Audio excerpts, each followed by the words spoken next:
అమెరికాతో కుదిరిన వాణిజ్య ఒప్పందంపై పార్లమెంటులో ముమ్మరంగా చర్చ జరగాలని కాంగ్రెస్ అగ్రనేత రాహుల్ గాంధీ డిమాండ్ చేశారు. అంతేకాదు సదరు ఒప్పందం ఏ రంగాలపై ప్రభావం చూపుతుందో కేంద్ర ప్రభుత్వం వెల్లడించాలని ఆయన కోరారు. అయితే వాణిజ్య ఒప్పందంలో పారదర్శకత లోపించిందని రాహుల్ గాంధీ దుయ్యబట్టారు. అంతేకాదు పారదర్శకత లేకపోవడం ప్రజాస్వామ్య స్ఫూర్తికి విరుద్ధమని రాహుల్ విమర్శించారు.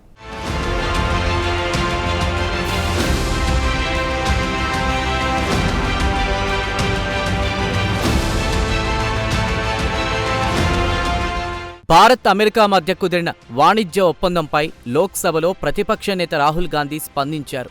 వాణిజ్య ఒప్పందానికి సంబంధించి పార్లమెంటులో విస్తృత స్థాయిలో చర్చ జరగాలని ఆయన డిమాండ్ చేశారు. అగ్రరాజ్యంతో కుదిరిన వాణిజ్య ఒప్పందం దేశ ఆర్థిక రంగంపై ఏ విధంగా ప్రభావం చూపుతుందో ప్రధాని నరేంద్ర మోదీ నాయకత్వంలోని కేంద్ర ప్రభుత్వం వివరణ ఇవ్వాలని ఆయన కోరారు. ప్రధానంగా వాణిజ్య ఒప్పందంలో భారత రైతుల హక్కుల పరిరక్షణ జరిగిందా లేదా విషయం తెలుసుకోవాలని ప్రజలు భావిస్తున్నారని రాహుల్ వెల్లడించారు. అంతేకాదు సూక్ష్మ చిన్న తరహా పరిశ్రమల మనుగడకు ఏవైనా ప్రమాదం ఉందా అనేటువంటి విషయమై కూడా అనేక అనుమానాలు తలెత్తుతున్నాయన్నారు. మొత్తం మీద అగ్రరాజ్యంతో వాణిజ్య ఒప్పందం కుదిరిన నేపథ్యంలో అనేక అంశాలపై కేంద్ర ప్రభుత్వం స్పష్టత ఇవ్వాల్సిన అవసరం ఉందని లోక్సభలో ప్రతిపక్ష నేత రాహుల్ గాంధీ పేర్కొన్నారు.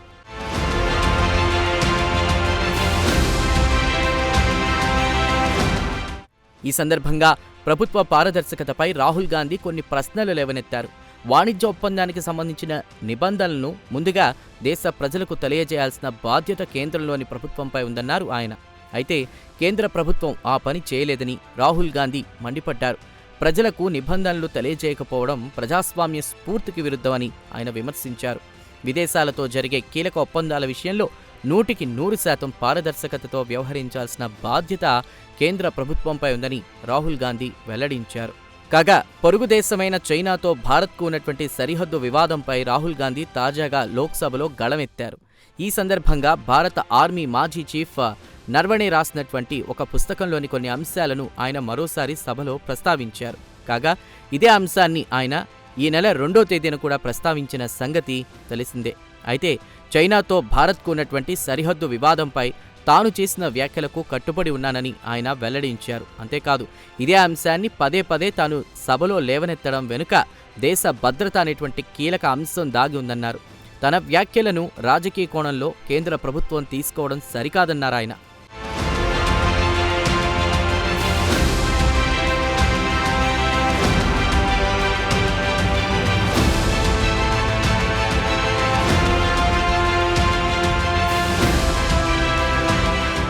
ఈ నేపథ్యంలో రాహుల్ గాంధీ వ్యాఖ్యలపై అధికార పక్ష సభ్యులు ఘాటుగా స్పందించారు. కాగా దీనికి విపక్ష సభ్యులు కౌంటర్ ఇచ్చారు. దీంతో ఒక దశలో సభలో గందరగోళ పరిస్థితులు నెలకొన్నాయి. ఈ పరిస్థితుల నేపథ్యంలో లడాక్ అంశాన్ని రాహుల్ గాంధీ సభలో ప్రస్తావించారు.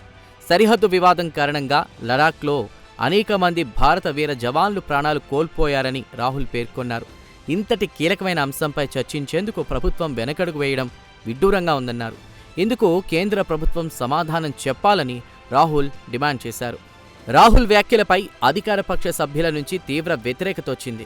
కాగా కొంతమంది కేంద్ర మంత్రులు తమ సీట్లలో నుంచి లేచి నిలబడి రాహుల్ గాంధీ వ్యాఖ్యలపై మండిపడ్డారు. ఈ సందర్భంగా అధికార ప్రతిపక్ష సభ్యులు పోటాపోటీగా నినాదాలు చేశారు. దీంతో ఒక దశలో సభలో ఏం జరుగుతుందో ఎవరికీ అర్థం కాలేదు. కాగా రాహుల్ గాంధీకి మాట్లాడే అవకాశం ఇవ్వాలని ప్రతిపక్ష సభ్యులు గట్టిగా డిమాండ్ చేశారు. ఈ నేపథ్యంలో లోక్సభ వాయిదా పడింది. మొత్తం మీద రాహుల్ చేసిన వ్యాఖ్యలతో లోక్సభలో గందరగోళం నెలకొంది.